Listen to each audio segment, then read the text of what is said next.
de la famille. Hey everyone.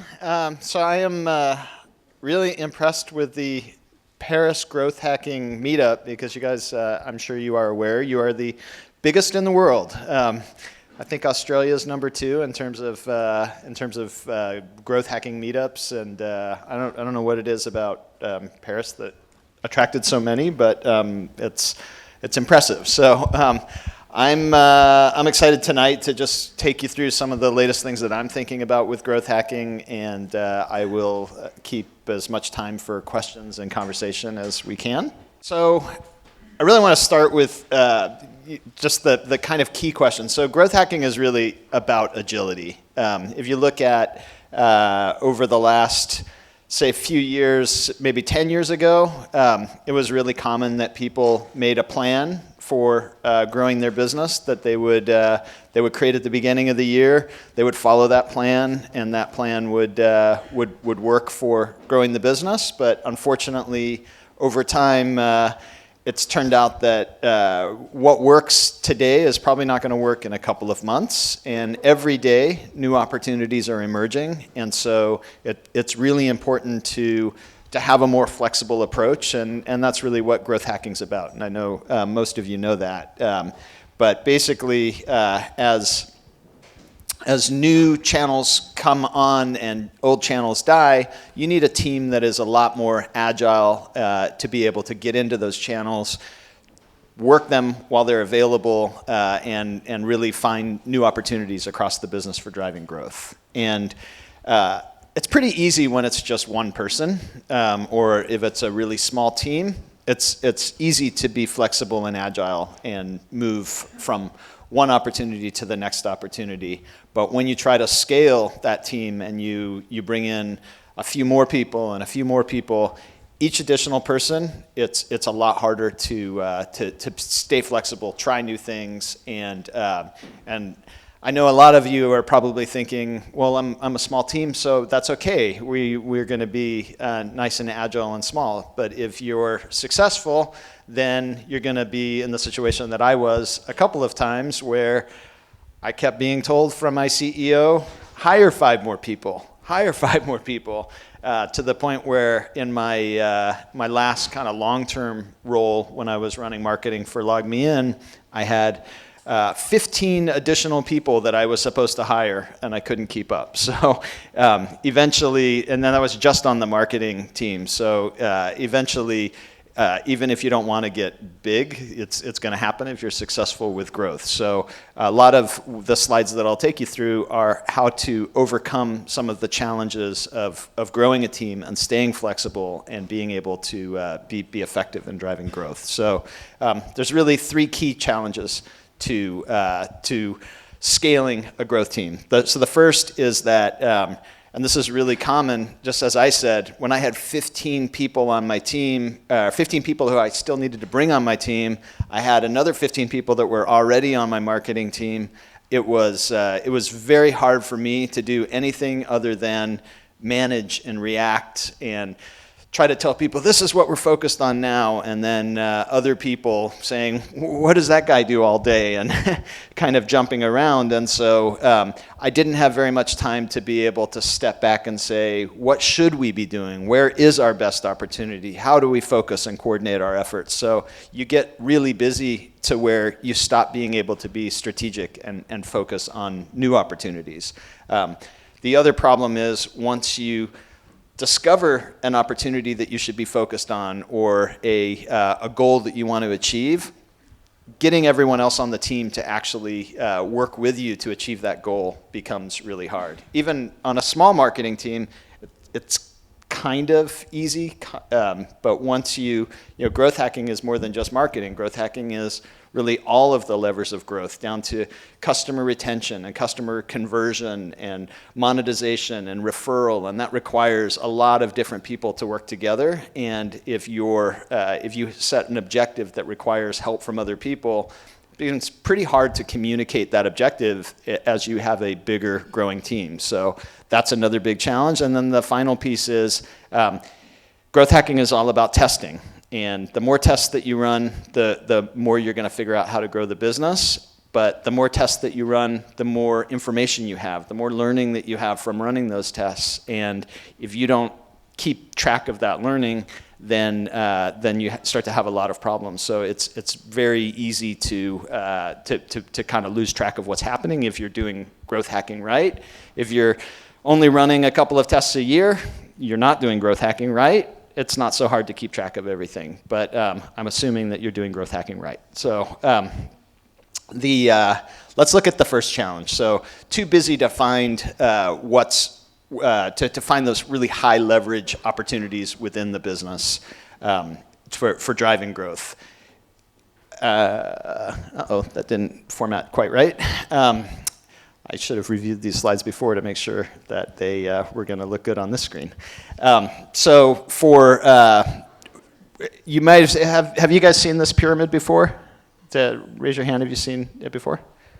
Okay, so a couple people, but not too many. So basically, this is the pyramid that I came up with after I had run marketing at 2 companies over a 10-year period. I spent a lot of time trying to figure out how to drive growth at those companies, but when I looked after the second company, so both companies did IPOs. When I looked after the second company, I realized that the most important things that I did all happened in the first year of the business. My team figured out, what is the value proposition that matters? What are the key metrics we should be tracking?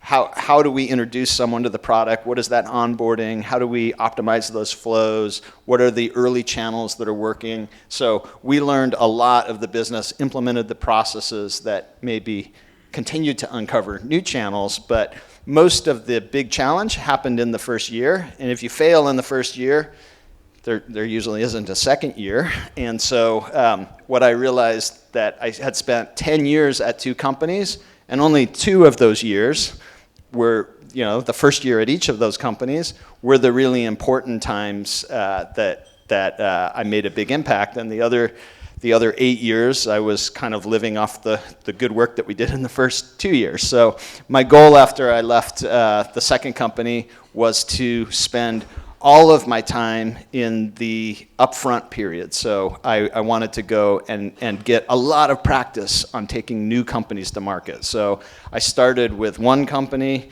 and then I did 2 more companies. So first company was a company that was called Xobni that sold to Yahoo for $60 million. But then the next 2 companies I did were Eventbrite and Dropbox.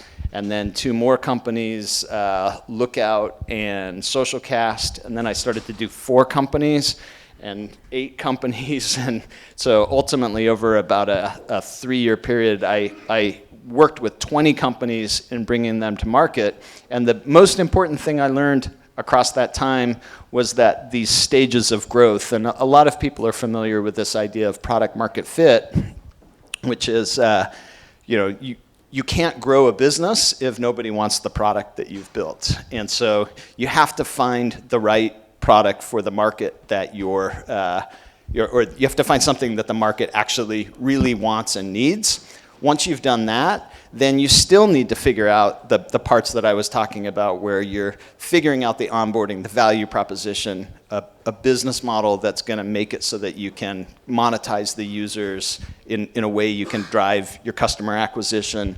All of the kind of key parts of the business, take all of the confusion out of getting started with the product.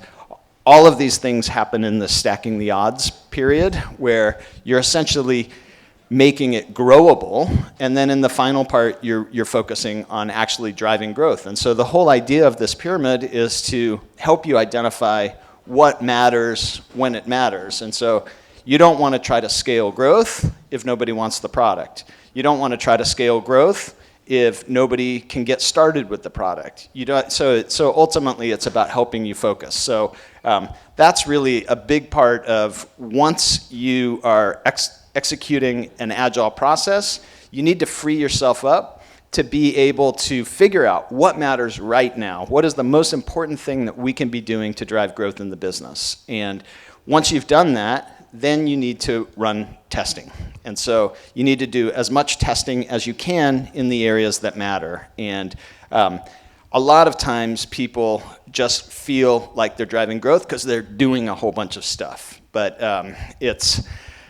I've realized that doing a whole bunch of stuff is not what drives growth. So being busy doesn't drive growth. It's about actually testing the things that matter, finding leverage in the business, and testing the things that matter. And so you may have seen these examples. I've used them a few times before, but the one on the right is what happened with Twitter. So we all know they've had some trouble growing recently, but they actually had a lot of trouble growing in 2010 as well. So it's not so clear there, but in the last quarter of 2010, they almost completely stopped growing. It was a flat quarter compared to the previous quarter, and they hired a new vice president of product who came in and said, we need to do more tests. He realized they were only running about 2 tests per month for growth, and he said, we need to run 10 tests per week. And so he cranked that testing up, and you can see immediately they turned the corner and drove sustainable growth in the business.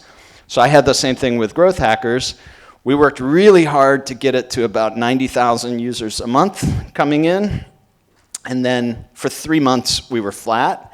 And I looked at the data on Twitter and I said, geez, look what happened when they improved their testing. And I had been telling my team, we need to test more, but we just weren't really running the tests. So instead of saying we need to test more, I said we need to run 3 tests per week. Just 3 tests. I don't care what tests you do, but every week you don't run 3 tests is a week that we fail. Every week we run 3 tests is a week that we succeeded on our goals.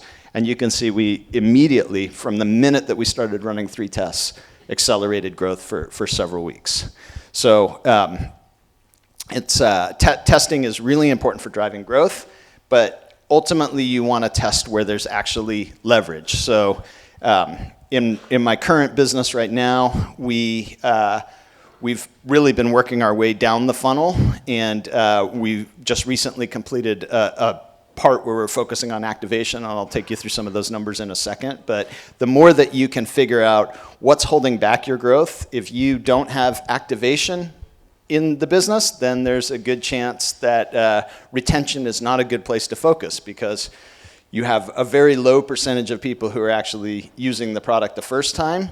Focusing on keeping those few people is probably the wrong place to focus. Get more people actually using the product, and then you can focus on retention. And even if you're looking at the top of funnel, I say I have 1 million people coming to the site, but almost nobody actually converts. Doubling it to 2 million doesn't move it very much, but what I did, and I'll take you through the numbers in a minute, but we set an activation goal that was about a 500% increase in activation. I guess it was a 400% increase in activation in 45 days. We wanted to improve our activation rate, and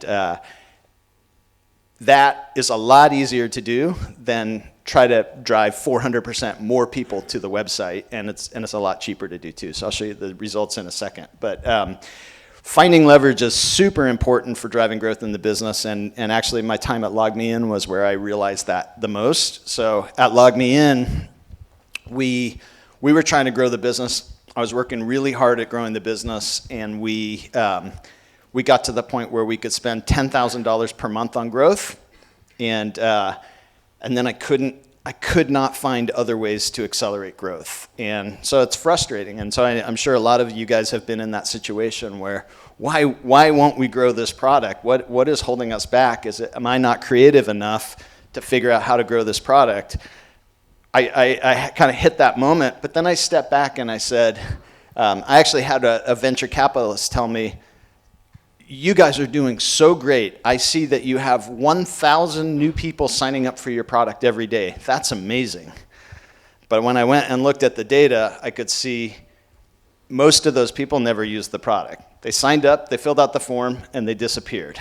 And so when I really dug in, LogMeIn, there was a lot of steps that people had to go through before they actually used the product. And like over 90% of the people who signed up never used it. And so how could I keep scaling my customer acquisition if the people who sign up aren't using the product. So we stopped trying to figure out new channels.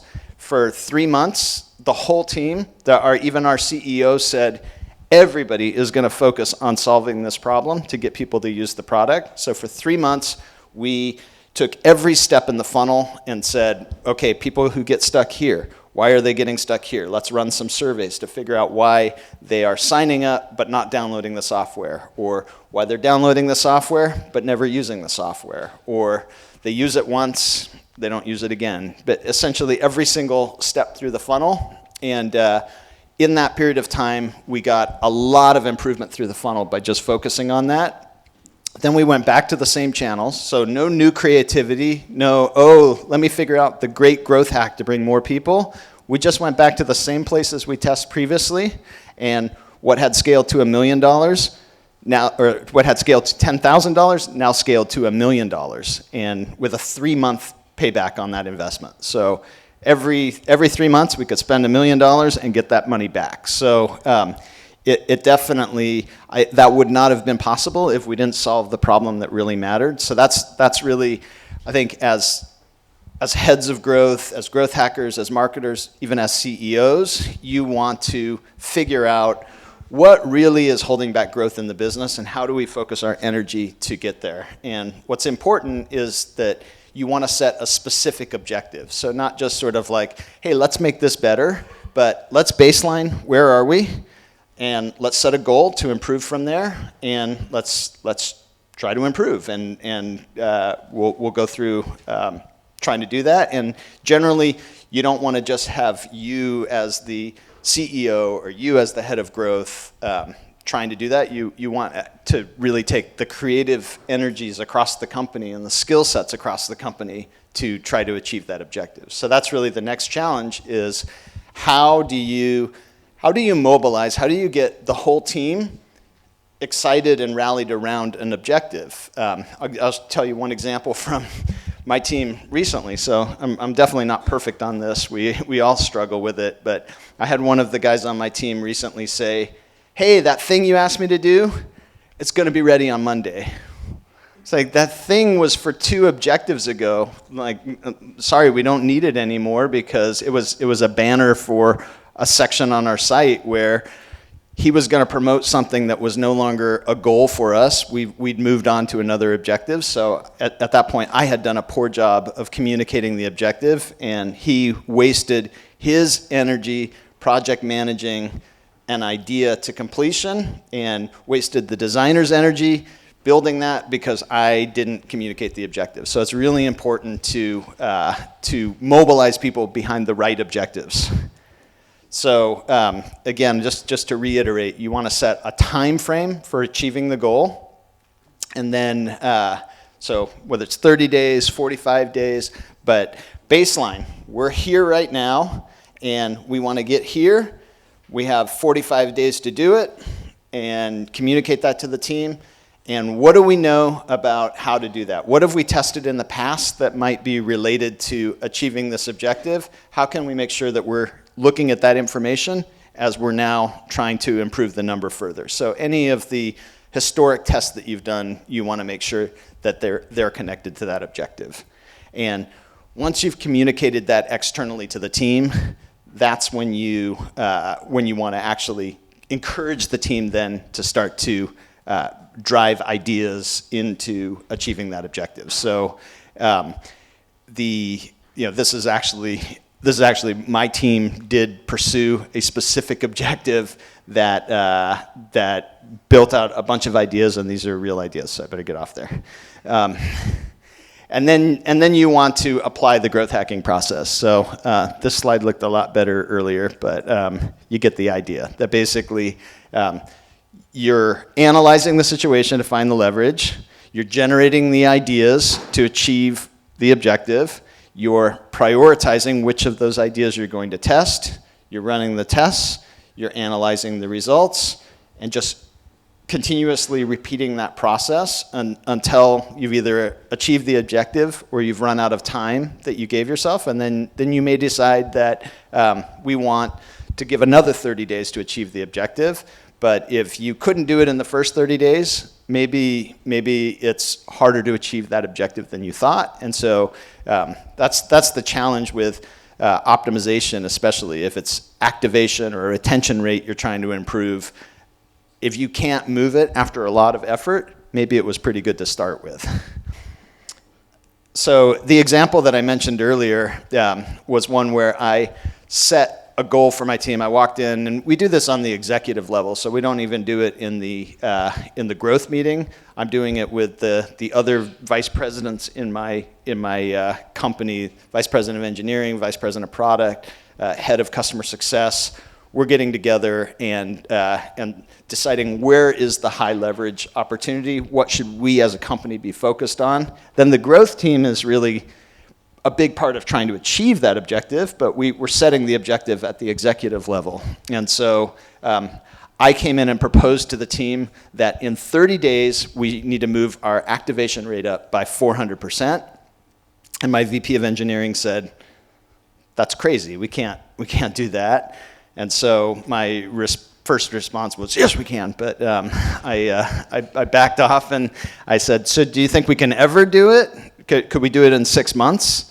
And he said, no, we could do it in 6 months. And then it became a negotiation. Is it somewhere between 30 days and 6 months we can achieve that objective? So he actually came back and said, I think we can do it in 45 days.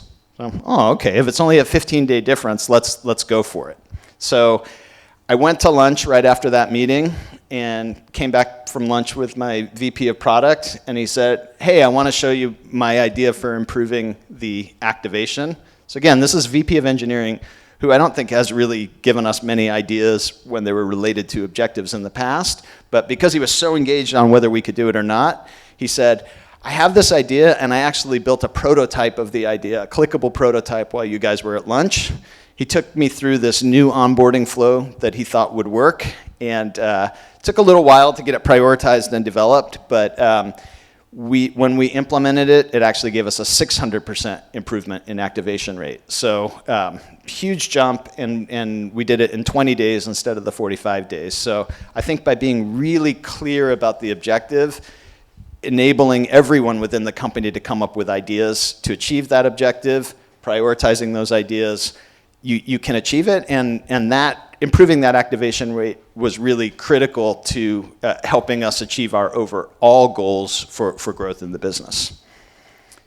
So then the last challenge that you have with trying to be more agile in a business that's scaling that growth team is that you're running all those tests and you start to lose visibility into what you've already tested. What works, what doesn't work, where's all this learning? It just turns into a bunch of noise and gets pretty crazy. So the problem with that is that you have nobody knows what you've already tested.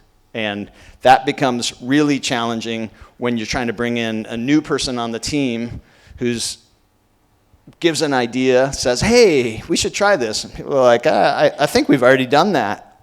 I don't remember. And if a new person hears that enough times, then they stop coming up with good ideas. So it becomes really important to document what you've tried, what worked, what didn't work, and just keep track of it, or it gets a little crazy and testing will stop. The other benefit of being able to record your testing is that or the other challenge with it is that new tests are not considering what you learned from old tests. So it's just starting over each time when you are starting on a new test. So what you want to do is be able to look back, see related tests that you've done, get the information from those, and be smarter about that next test that you're running.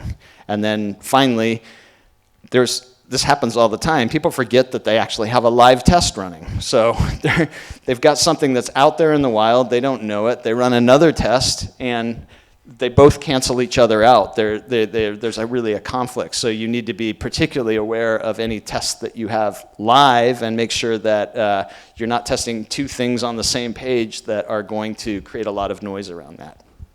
So I actually had a conversation with somebody who runs growth at a really successful company that a lot of you guys would have heard of. I don't want to call her out because that wouldn't be nice, but she we got on the phone and she told me about this really good growth program that she'd been running, and it was something that I wanted to even try. I was like, gosh, that sounds perfect. It was related to international PR when the CEO is going to speak in a different country.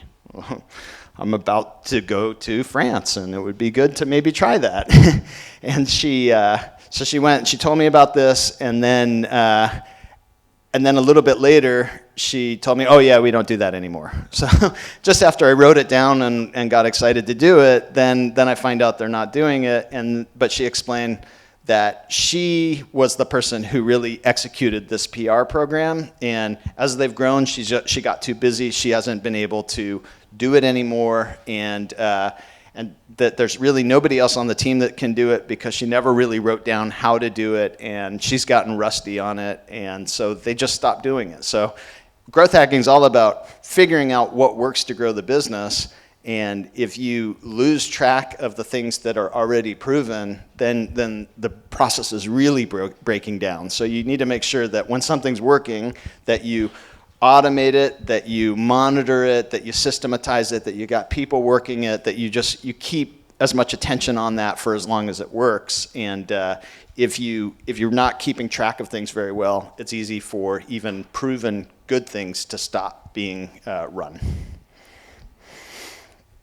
So what you want to do in the case of running all of these tests is create some sort of system of record, some place where you consolidate all of that information that's accessible to everybody on the team. You can do it in something like even spreadsheets, but sometimes it can be a little hard to find it. There's Percolate has a solution that is for running experiments and keeping all of that information centralized. Growth Hackers has a solution, but the more important thing is not necessarily what solution you're using, but that you're really trying to keep track of it and that you're capturing all of those details and making it accessible to the team. So once you've done that, it becomes a lot easier to really keep the team in sync around what's going on, and that's a big part of scaling a team and being successful. So the key takeaways before we jump into some question and answer is that first thing that you want to do is you want to make sure that you are freeing up enough of your time. If you're running growth or if you're the CEO, probably you want to spend some time with your head of growth, and also you yourself really think about, if I'm going to be running experiments, if we're going to be focusing on improving a metric, let's make sure it's the right metric. Let's make sure that what happens to the business if we actually improve this metric, and you can compare lots of things, and ultimately the one that you decide to focus on should be the one that's highest impact in the business at that point. You want to centralize the communications around what you're doing so that everybody on the team knows what you're trying to accomplish, knows what their role is in trying to accomplish that, and then set up a system where you're recording everything and everybody is staying on the same page about what works, what doesn't work, what you've already tried, and as you run more and more experiments, that you're actually getting smarter over time and not just more confused because the information's starting to get really messy. So do we have any questions? Sorry, so his question is, how do you deal with testing in mobile apps or native apps where on a web page it's relatively easy. With something like Optimizer, you can just run an A/B test pretty quick. Once you get into a mobile app, it's a lot harder, or any kind of native app.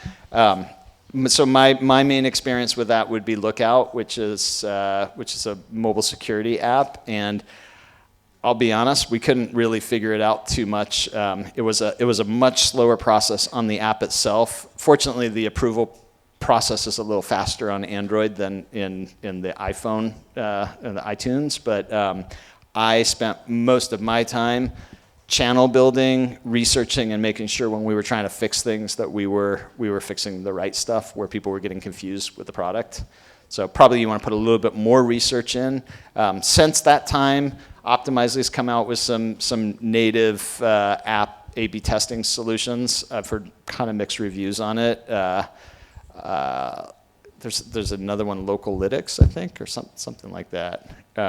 So anybody, like, it would be good. We've got some good collective brain power here. Anybody gotten around the challenges of high tempo testing in a mobile app environment or a native app? So I will repeat what he said, which is you should look at what mobile games are doing, and that they're the kings of that. And in fact, what I'd say is that's a great just rule of thumb in anything is. I was one of the companies I was meeting with today. We were talking about e-commerce and what are some of the best practices in e-commerce. Like, find the inspiring companies and really focus on what the inspiring companies are doing and try to replicate that. So in e-commerce, I said look at Dollar Shave Club and some of the things that they've done, and I went through some examples. And I can tell you that I personally have been doing that for so long that when I was at LogMeIn, I got a call from the vice president of marketing at GoToMyPC, our big competitor at the time, and he said, "Stop copying all my stuff." So, but I knew that they were very A/B testing oriented, and we were just getting started with the product. And I said, "It's only temporary. I will discover something better soon, and I will stop copying your stuff." So. I don't think you like that much either. So how does word of mouth fit into all of this? Is it something that you should pay attention to at all, or should you just jump straight into channel building? Did I get it? Okay. So I think it's a huge part of growth. So every company that I've worked with that's been successful, word of mouth was a giant part of the growth at those businesses. So I think it's really important. Then the question is, can you do anything about it, or does it just happen and you focus on the stuff you can affect and cross your fingers that it's going to work? So I think you can do a lot about it. And just kind of the scope of what I was covering today, I didn't go into a lot of details, but I think it's a good point to cover this a bit. So what I did to accelerate word of mouth in businesses was, first thing, again, if you remember the pyramid that I had up there, product market fit is the gateway before you can even think about growth. Then you go through this transition to growth period, or stacking the odds for growth, and then you're executing a growth process. So the way that I monitor product market fit is that I ask the users on the product how they would feel if they could no longer use the product. And that's kind of a predictive question for churn. So the other way to look at product market fit is, do they keep using the product? If they stop using the product, they probably didn't need it very much. So assuming that when I ask them how they would feel if they could no longer use the product, I'm looking for people who say, I would be very disappointed without the product, and they really hold the keys to unlocking word of mouth. So I think as entrepreneurs, a lot of times we're tempted to basically say, who didn't convert? How do I get those guys? And where are all the problems I can go and fix? But I think the starting point is, find one person that loves your product, and you're going to learn more about growing your business from that one person than you will from a whole bunch of people that don't care much about the product. Ideally, you'll find 100 people that love your product, or 1,000 people. And what I've done with them is I ask that question, then I say, why would you be very disappointed without the product? Then I say, what is the primary benefit that you get from the product? Originally, I do it as an open-ended question. Once I've gotten enough feedback from people, then I do it as a multiple choice question. So I try to kind of take the 3 or 4 key themes. People who pick any one of those, I follow up with another question, which is, why is that important to you? So this is the benefit, this is why it's important to them, and I start to really learn the context of what they're getting out of the product, what the benefit is, why that benefit fits into their life. And then everything that I'm doing is about building a path to the experience that person's getting. So what is the experience with the product that develops that, or that delivers that benefit? And how do I get as many people to that experience, ideally as many of the right type of people to that experience? And part of that is I set the right expectations. So if the benefit of the most passionate people is consistent, then all new people who come to the site, if I say this is the benefit you're going to get from this product, now they have the right expectations that I know the product is capable of delivering on, and they're going to come in and be seeking out the right thing from the product. And by delivering the must-have experience that the product is capable of delivering, that's a huge part of unlocking word of mouth. The problem that a lot of us have in an A/B testing world is that if they're searching for this, that's what the product is. If they're searching for this, that's what the product is. And you get really fragmented about what the product benefit is actually capable of delivering. And some of those are going to be stronger than others. And so there's a lot of details to it, but the big goal is you want to understand different intents people may have, but you want to try to connect from that intent to the most important must-have benefit and convert people on a promise around that must-have benefit, and then they're going to be much more passionate about the product than if you're kind of highlighting some of the lesser things that they could get from it. So that's, I think, a huge part of accelerating word of mouth is just getting people using the product and using the product in the right way and understanding what the product's capable of. There are obviously more gamey things that you can do, like we did at Dropbox, where we incentivized word of mouth by giving a bonus of additional space if people recommended it to their friends. And I think that can be good, but I don't think that can replace already what's naturally, organically happening. If we tried to do that tactical thing on top of a lukewarm, like people who weren't that excited about the product, I don't think it would have worked very well. We already had really passionate people who liked the product a lot. Then we added an incentive system that took it to the next level. So like focus on the fundamentals first, and then you can try to prompt some sharing on top of that afterwards. Follow-up question is NPS, the Net Promoter Score, a good predictor of potential word of mouth? I think it is. I think there's certain categories, like adult diapers, maybe word of mouth. They may love the product, but probably not going to tell all their friends they should try them out. So I think that there's there's certain categories that people are more likely to talk about than others. And what I think is interesting about NPS is that a product could be a must-have, but you might hate the company. So there's nothing else like it out there. It serves a benefit, but they have awful customer service. They never treat you right. There's a lot of confusing stuff, but I really need this cancer medicine or whatever it is. And you're probably not going to spread good word of mouth about that business. So there is kind of a disconnect. So to me, NPS, I think of much more as an overall health metric for a business that's doing a good job across all fronts of the customer contact. But at the core of it, every product, to even be in the game to be successful, has to have product market fit. So you have to be a must-have for people. And then NPS can be improved by improving every touch point in the business. Okay, so how do you organize a company of 10 people to accomplish an objective when you have maybe some competing priorities? Is that, yeah. So, really, to me, it depends, again, on that pyramid. Where are you on that pyramid? Pre-product market fit, the only objective that matters is get to product market fit. Like everything else is secondary. Like if you don't have product market fit, trying to grow is going to be a waste of resources.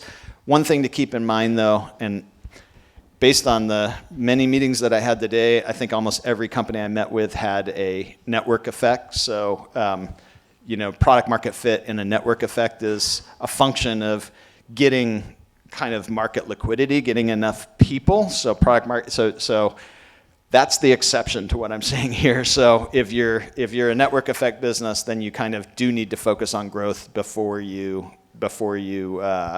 have product market fit. Like they kind of happen simultaneously. But for a non-network effect business, then get the product market fit first. If you have product market fit, what I think works best, there's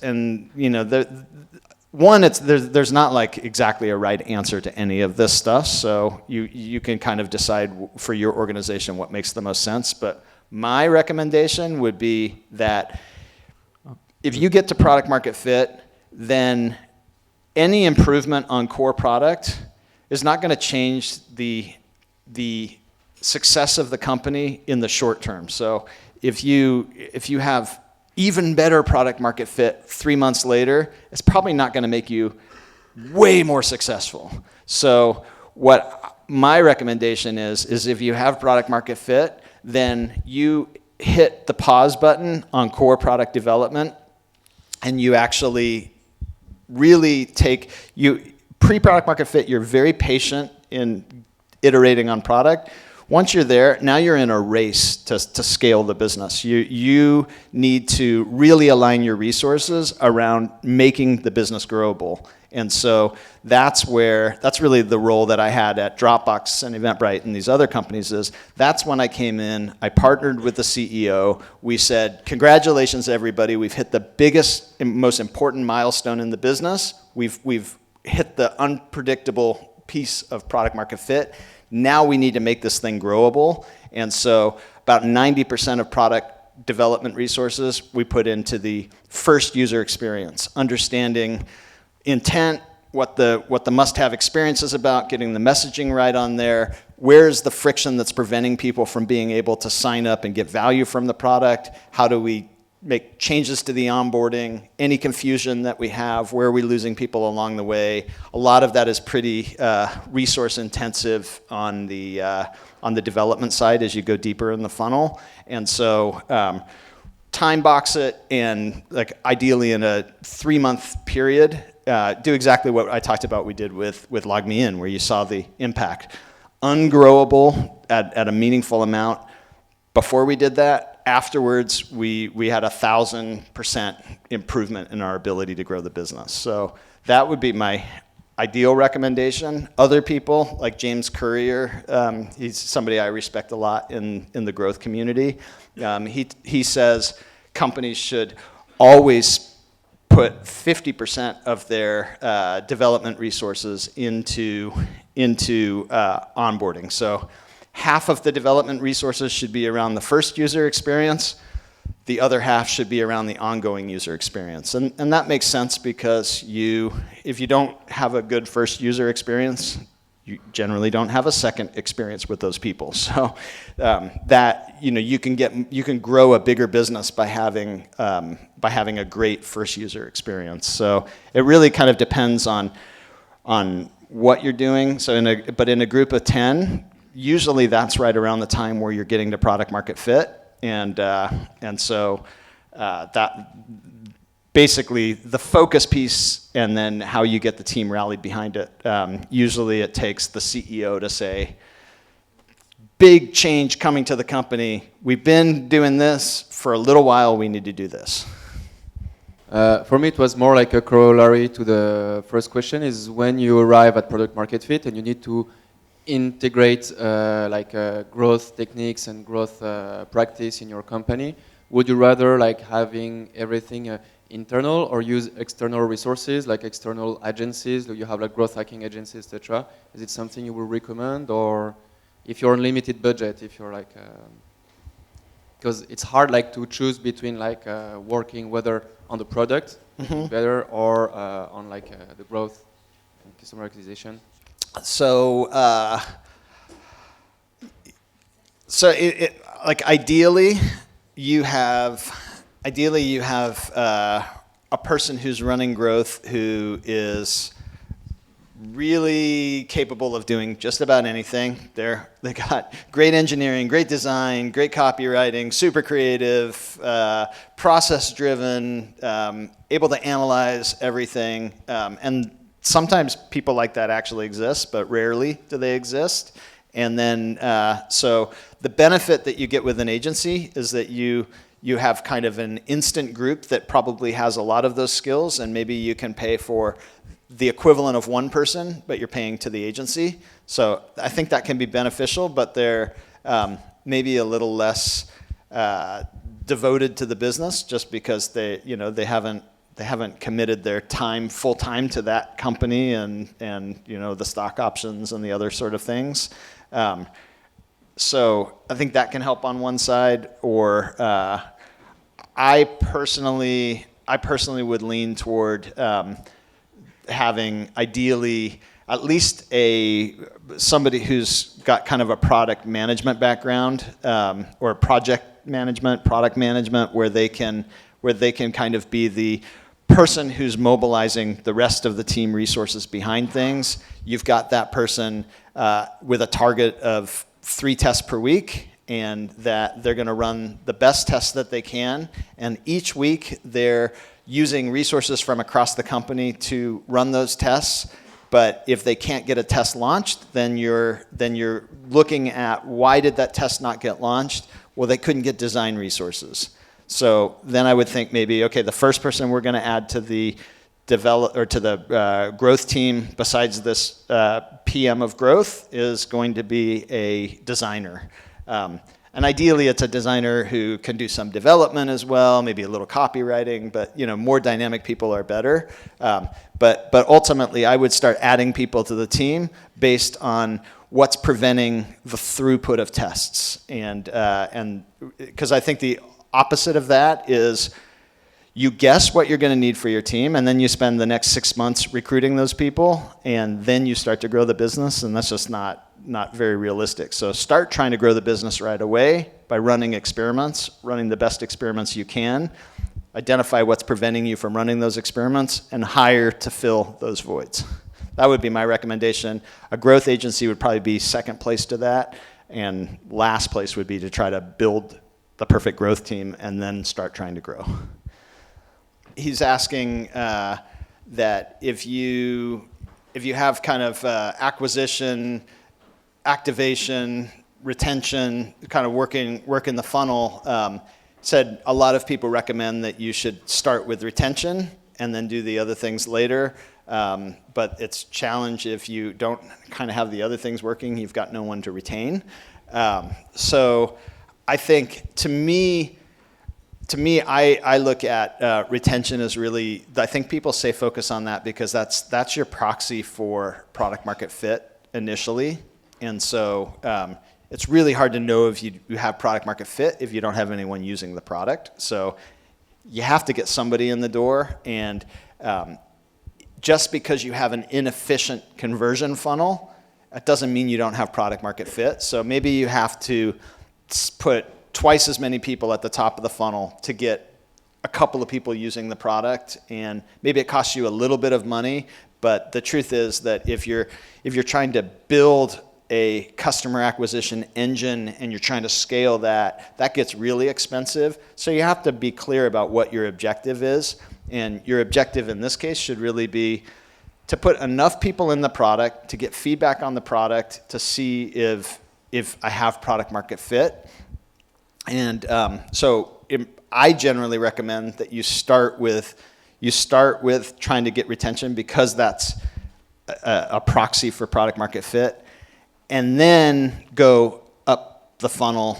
But again, you're not going to the top of the funnel to say, what's the most number of people that I can send in the funnel? You're really trying to send enough people so that you can improve each step down the funnel. So if I can send 1,000 people a day, that's going to probably give me a lot to iterate on in a consumer business for the activation step. And once I solve activation, then I can focus on retention or referral or some of the other things that are kind of, I need people to do those things. So it's unfortunately, I don't think there's ever like a perfect answer to it. So it's more about just model out. If I got a doubling here, what would that do to the business? If I got a doubling here, what would that do to the business? If I got a doubling here, if it would do the same thing in each of those areas, then okay, which is the easiest doubling to get?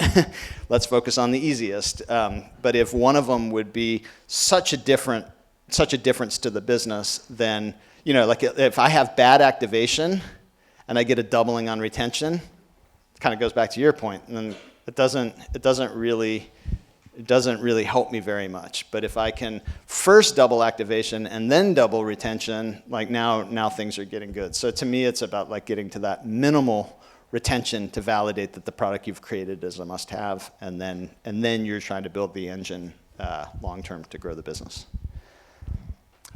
Question there? Where do you see growth going as a practice in the next 5 to 10 years? Okay. It sounded like, and what? So where do I see growth going as a practice in 5 to 10 years? I think that kind of growth hacking and marketing are actually kind of the same thing. Like growth hacking is sort of marketing 2.0. It's just like marketing focused on acquisition because that's the part that marketers were trusted with, and the deeper you get in the product, marketers aren't trusted anymore. But the truth is that whether you have somebody working on retention and conversion or not, those are really important factors in determining if the business can grow or not. And so where I see growth going long term is look at the fastest growing companies in the world and see how they're doing it. And I think before too long, everybody's going to be trying to replicate how they're doing it. And what they're doing is cross-functional growth teams that have it all integrated, from customer acquisition to all the stuff that we're talking about, really what growth hacking is. But I think it'll be much more of a whole company effort to drive the objectives rather than just a small team within the company, and that ultimately CEOs keep their job or get fired from their job because of growth in the business. Like that is the CEO's primary success metric, is ability to continue to grow the business. And so CEOs need to realize that there is a better way to grow businesses. And so once they realize that, then they'll start to work to break down the silos to get everybody working together. So where do you position the growth hacking phase in the life of company? Do you wait for the Series A fundraising, or you launch it whenever the product, you have a product fit and you fix the odds? Okay, so I think you're asking like when should the growth hacking phase in the company be, if I'm hearing you right. So I think if it's a network effect business, then really your product is your people. So when did Airbnb need to think about growth hacking? Like without people, Airbnb is just a website that has zero value. So Uber, the same sort of thing. So for a company that's a network effect business, they need to think about growth hacking from day one. For any other non-network effect business, they need to get to product market fit first. And the reality is that most Series A investors today are going to require some signal on growth before they're interested in investing. So I think you, as soon as the business is growable, you're trying to grow it within the means that you have to grow it. So within whatever resources that you have. If you don't have very many resources, then you have to be resourceful and try things that are free and very creative to grow the business. And even if you have a lot of resources, you should still be pretty creative about how you're trying to grow the business, because just spending money on growth I think makes you lazy over time. You get kind of addicted to the easy way of driving growth, and it's not it's generally not as scalable as something that is driven from the base. Like if you can figure out how to get your customers to bring in more customers, whether that's through like just pure referral or whether it's because they're just using the product in the way that it brings in other people. So like Dropbox, for example, if I'm setting up a shared folder, I may not be trying to refer the business to someone. I might just be trying to collaborate with someone, but in the process of using the product, I introduced it to a lot more people. Like trying to drive that behavior is going to lead to more sustainable growth than if I went out and bought ads to try to drive growth in the business. So hopefully that answers your question. Unfortunately, it's the answer to so many questions. It depends, but I think you can kind of segment that it depends into a couple of different types of business, network effect or non-network effect. So when you start thinking about scaling growth and you've got multiple channels, direct and indirect as well, so you're doing a bunch through channel partners, how have you dealt with multi-touch attribution modeling in the past? And how do you attribute success to different people? And probably more difficultly, how do you attribute non-success to others and deal with changing that into success for those people?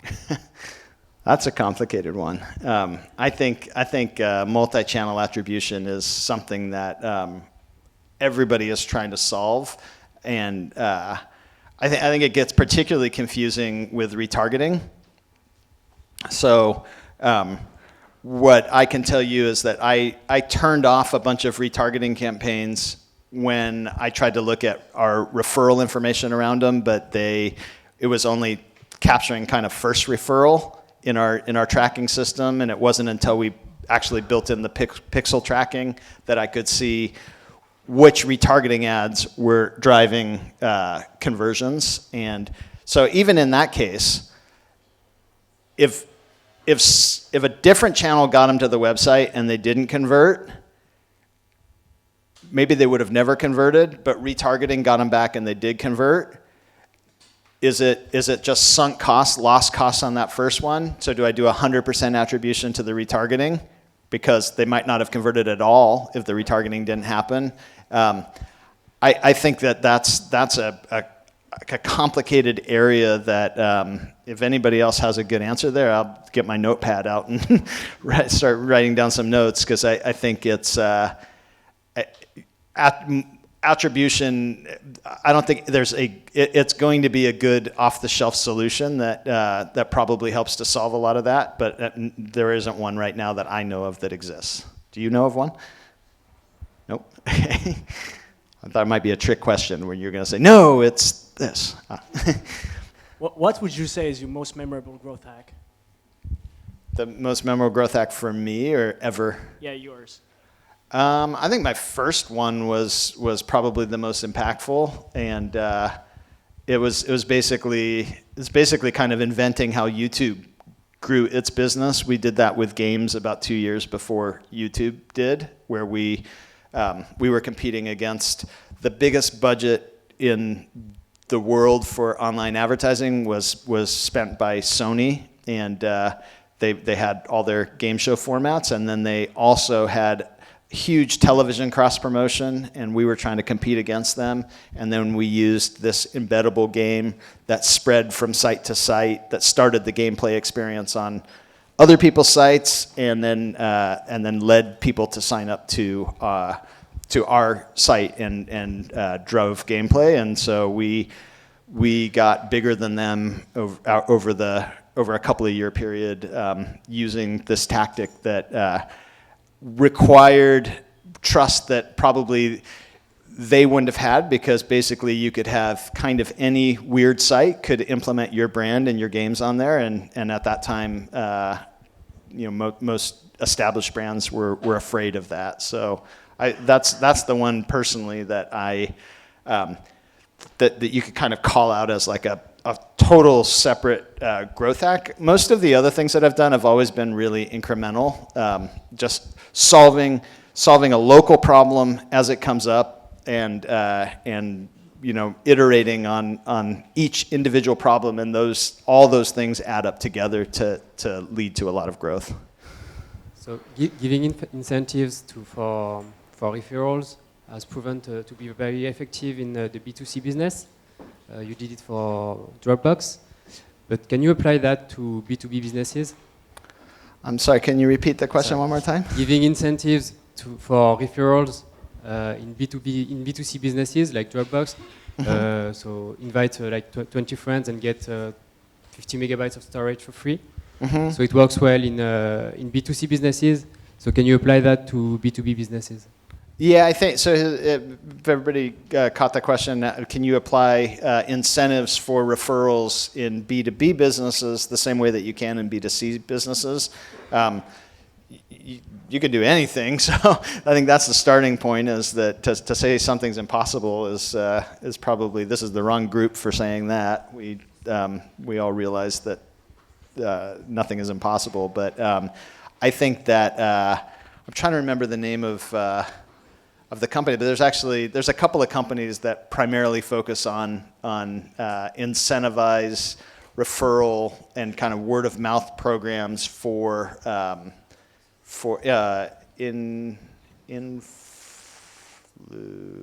always call them influenza, but that's not the name of them. There's one company that I'm thinking of that does that. So yeah, I think that you probably just need to be sort of more creative about how you do it, and it can't seem as gamey. But even in the case of so maybe not like straight out incentivized referrals, but I can say Qualaroo, before we sold Qualaroo, all of our growth was through kind of our customer base, and it was pure B2B, but it was basically our customers would run Qualaroo surveys on their websites. We had billions of views across our customer base, and they had the text on it initially, just powered by Qualaroo. Over time, we A/B tested that. The best one being, "Have you tried Qualaroo?" And that was our marketing machine for Qualaroo. So yeah, I think don't always think of referral as being simply like an incentivized referral, but just try to think about how can I get one user's action bringing in another user can be pretty effective, especially in B2B. I've never seen it organized in quite a logical, order from finding the product market fit to, scaling my business. Uh-huh. And I was thinking that would be very useful. I was wondering, why did you never think about that? Or if you actually did think about that, why haven't you done it already? So one, I appreciate that. I want to clarify, when you talk about my blog, are you talking about startupmarketing.com or growthhackers.com? Growthhackers.com. Okay. Yeah, so why have we not sort of organized it by kind of where people are in the sequence? I think part of it is because like pre-product market fit is like growth hacking kind of shouldn't even really exist there unless, again, you're a network effect business. But and I don't feel like I have any kind of expertise, and honestly, I don't feel like really anybody has a whole lot of expertise beyond, validate your assumptions, make sure there's a problem. Like there's kind of like 3 or 4 checklist things that you can say, but otherwise, I think there's a lot of luck involved in getting to product market fit. Luck, persistence, iteration, and time. And if you have enough time, hopefully you make it. And then everything else is, I think, can be applied in multiple times. So again, you can spend a lot of time on activation experiments in the beginning, and then 2 years later you can spend a lot of time on activation experiments again, and they might work really well. That I think it's just not as sequential once you get past product market fit. Go ahead.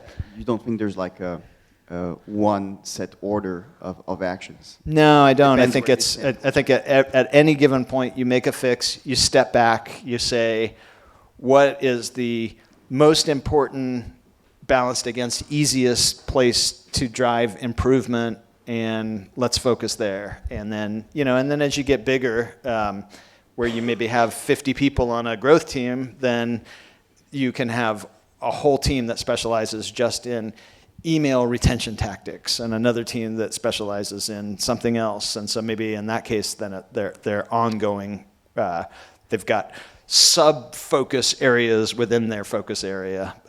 But I haven't been at the point where I've had that luxury yet. So most of the time I get out before it gets that big.